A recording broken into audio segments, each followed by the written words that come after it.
Hello दोस्त, आप लोग को पता होगा कि लेवल 1 32,000 वैकेंसी आई है। बहुत थोड़ा आया है, उसके लिए अलग अलग फ्रंट खुले हुए हैं।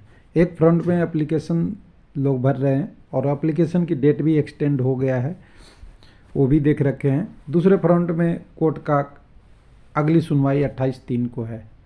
लेकिन जो आपका 22 या 14/2 का जो सुनवाई हुआ है और 22/1 का हुआ था, उसका स्टेटस क्या आया?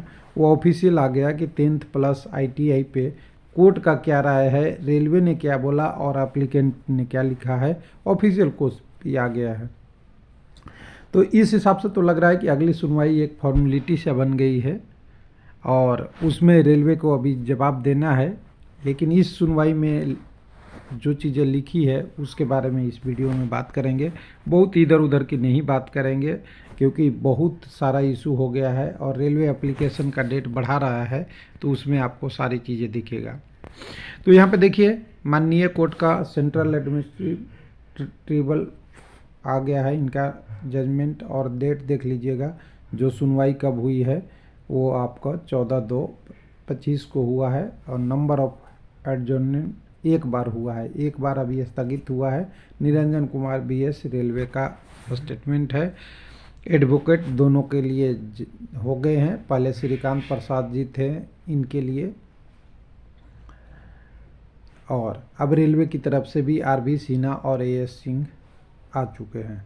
अब ये लड़ाई बातों की, तर्कों की लंबा चलेगा कि क्या चलेगा वो कोर्ट डिसाइड करेगा। लेकिन ऑर्डर ऑफ ट्रिब्यूनल जो उस दिन की सुनवाई किया गई है उसके बारे में ये पहला पैराग्राफ तो बताता है कि क्या हुआ है, वैकेंसी कितनी आई थी।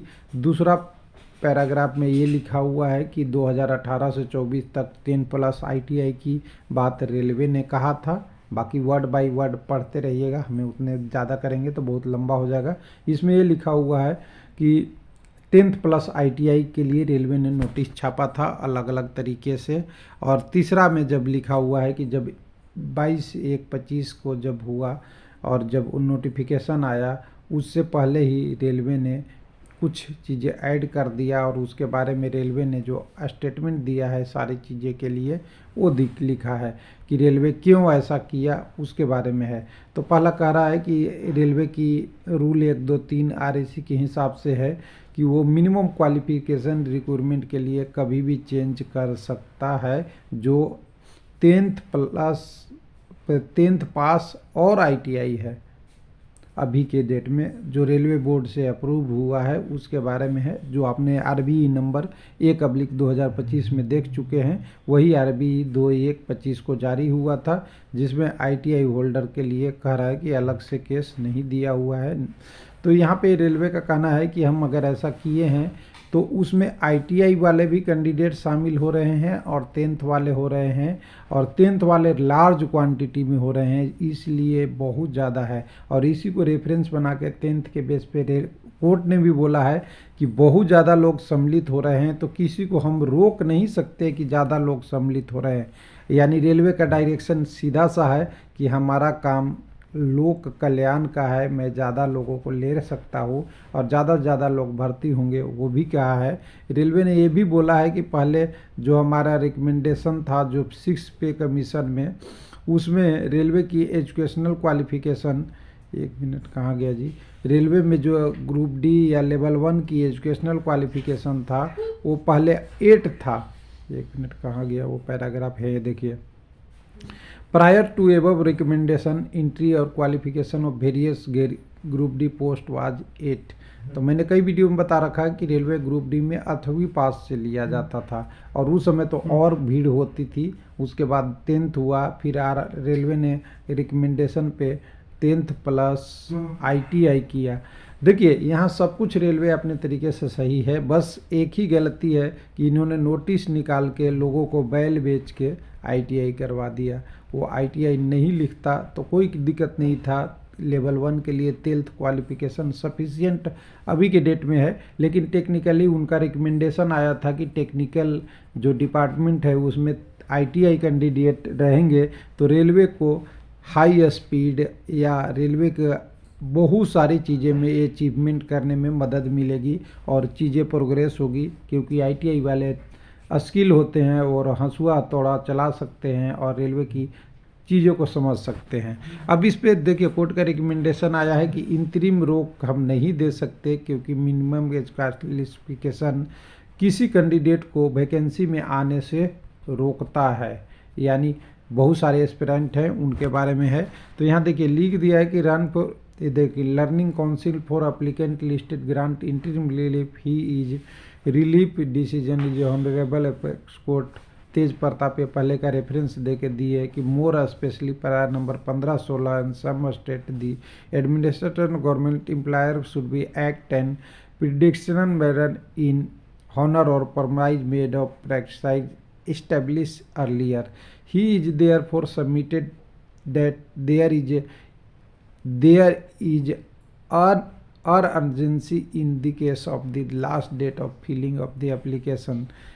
The application form is 22/2025. He requests to stay on the entire recruitment process. यानी यहाँ पे रेलवे से मांग किया गया पटिशनर के कि 22/2/2025 तक सारा रिक्वेस्ट किया गया कि स्टे दिया जाए। स्टे मतलब वैकेंसी को अभी रोका जाए, बंद किया जाए, अभी रिक्रूटमेंट प्रोसेस नहीं लिया जाए। जब कोर्ट का ऑर्डर हो जाएगा तब आगे की प्रोसेस होगी। तो रेलवे का क्या कहना है कि मैं वो रिक्वेस्ट के रिराइव सब कुछ किया करने के बाद इन्होंने एक लाइन में अगर बोल दिया जाए तो ओए में स्टे का मामला रिजेक्टेड कर दिया गया है। सीधा सा बात है कि पैरा 9 का सेट के हिसाब से रिजेक्ट कर दिया गया है, जिसका एक ही कारण है, इन्होंने 6 लिखा है in view of the respondent had been able to show that is a power to make up the rule lie is hand and of the respondent as per their administrative requirement, so that is not our mandate to go behind the policy decision taken by the respondent. Further, the A1 view no individual right to applicant to have be infringed upon. Accordingly, the interim player set for 4th paragraph no is rejected. यानी simple सी बात कर रहे हैं, rule और policy जो जिसमें qualification क्या रखना है उसके मैटर में नहीं जाएंगे और इसको हम रिजेक्ट नहीं कर सकते हैं, इन्फ्रिंज नहीं कर सकते हैं। डायरेक्ट आपको एप्लीकेशन अभी एप्लीकेबल है, 10th वाले भी और आईटीआई वाले करिए। जैसा होगा वो अगले सुनवाई में ओए के कंप्लीशन प्लीज में 28/3/2025 को सुनवाई की जाएगी। उसमें फाइनल होगा कि अगला डेट आएगा वो बाद में बात होगा। यानी कुल मिला के अभी के लिए जो आपका इंतरिम रिलीफ है वो नहीं मिला है। और रेलवे की बात जो क्वालिफिकेशन की बात है उनको लिखा है और उनको पेपर में जो आपका फर्स्ट सुनवाई में लिया गया था उनको जवाब देने के लिए बोला है कि बेसिक क्राइटेरिया तो आपको स्टे नहीं मिलेगा, लेकिन बाकी सुनवाई हो सकती है कि आपने लिया है। तो कुल मिला के देखिए हमारा अंदाज़ा, देखिए हम कोर्ट के फैसले का नहीं कर रहे, कोर्ट के फैसला का एक बैकग्राउंड जो सेट हो गया है। पहले आपके एप्लीकेंट बोलते हैं तो आपको लगता है अच्छा हो गया, हमारे लिए सब कुछ अच्छा होता है। जब ऑपोजिशन का वकील आता है वो कोर्ट का डायरेक्शन चेंज करता है और बातें को अपनी तरफ लाता है और वही आप तेरी इसमें पेपर में लिख दिया है और पेपर में लिख दिया है। तो कुल मिला के आप समझिए कि अगले फैसले में वो भी अपनी बात रखेंगे, तो दोनों की बात रखा गया तो बेस्ट सोल्यूशन होगा वही होगा। लेकिन अगर कंटिन्यू हो रहा है, स्टे नहीं मिल रहा है, तो इसका मतलब कभी भी ऐसा नहीं है कि फैसला पक्ष में आएगा या विपक्ष में आएगा।